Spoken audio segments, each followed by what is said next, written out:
کیا ہم آزاد ہیں؟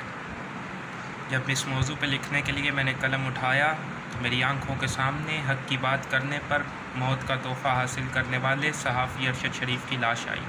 پھر میرے ذہن میں خیال آیا کہ ایسا ایک واقعہ تو ہر وطن، ہر دیس، ہر مٹی پر ہو جاتا ہے،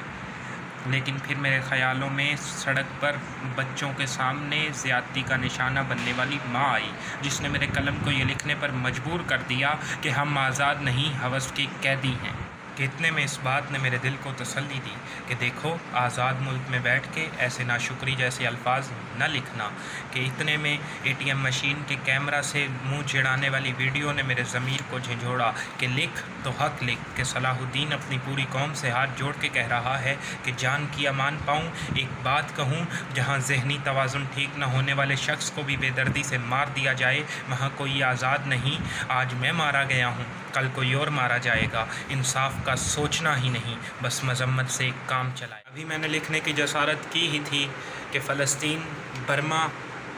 اور کشمیر کے لوگوں نے چیخ چیخ کر پکارنا شروع کر دیا کہ اے بے خبر، تو آزادی کی نعمت سے آشنا ہی نہیں۔ اگر آج تو نے قلم سے خود کو آزاد نہ لکھا تو یاد رکھو، تم نے 1947 کی جدوجہد پر وار کیا، تم نے لفظ آزادی کو رسوا اور ایک بہت بڑی نعمت کا انکار کیا، تم نے آزادی کی غلط تشریح کر کے کام بہت بیکار کیا، اور تم نے خود کو قیدی کہہ کے قلم کا غلط استعمال کیا، تم نے خود کو قیدی کہہ کے قلم کا غلط استعمال کیا۔